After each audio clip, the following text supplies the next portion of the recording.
This is Learning with Coach History. This is the second of three lessons on the Great Depression. In this lesson, you'll learn about the hardships caused by the Great Depression. The key terms and people: shantytown, soup kitchen, bread line, dust bowl, and direct relief. The Depression brought suffering and hardship to many Americans and ruined many lives. Millions of people lost their jobs. Some went hungry or became homeless. Those who could not meet their housing payments lost their homes. Cities across the country were full of homeless people. Some slept in parks and wrapped themselves up in newspapers to keep warm. Others built shanty towns, where they lived in shacks they made from scrap material. Some ate in soup kitchens, where charities served meals to the needy. Those who couldn't afford to buy food stood in bread lines for free food. African Americans and Latino Americans who lived in the cities had a very hard time. They had a higher unemployment rate than whites. If they did have work, they were paid less than white workers. There was even violence directed against African Americans and Latinos. Angry whites who had lost their jobs did not want to compete with these minority groups for the few jobs that were left. They sometimes attacked African Americans, lynching 24 in 1933. Some whites demanded that Latino Americans be sent back to the countries they came from. Thousands of people of a Mexican heritage chose to move to Mexico to avoid prejudice. Others were deported by the United States government. The Depression hurt people in rural areas too. Food prices continued to go down as the Depression deepened. Farmers earned less and less. Many farm families could not meet their mortgage payments. More and more of them lost their farms. From 1929 to 1932, about 400,000 farmers lost their land. To make matters worse, a long drought hit the Great Plains. There was little rain from Texas to North Dakota. Much of this area had been grassland that farmers broke up with their plows in order to grow crops. The soil was now exhausted from over-farming. The grass that had once held the soil in place was gone. When powerful winds swept across the Great Plains, the soil simply blew away. This dry area of blowing soil was called the Dust Bowl. Huge dust storms covered the plains and blew dust as far as the East Coast. The hardest hit region included parts of Kansas, Oklahoma, Texas, New Mexico, and Colorado. Many Oklahoma farmers packed up their belongings and started for California to look for work.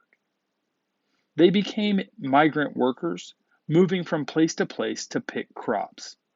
Because so many of them came from Oklahoma, migrant workers were often called Okies. The Depression put a heavy strain on family life.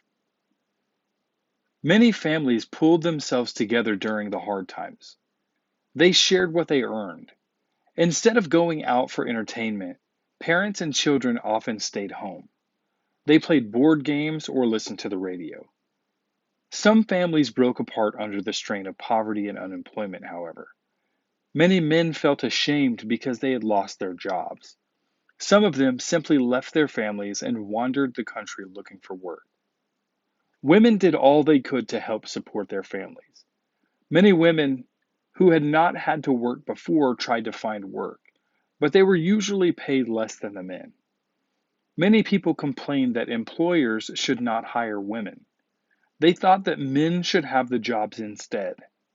These people argued that men were the ones who supported families, so it was more important for them to have jobs.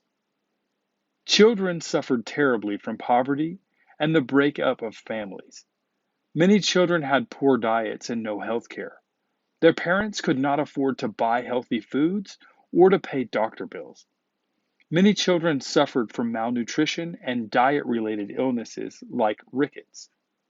Many children ran away from home, hopping rides aboard freight trains.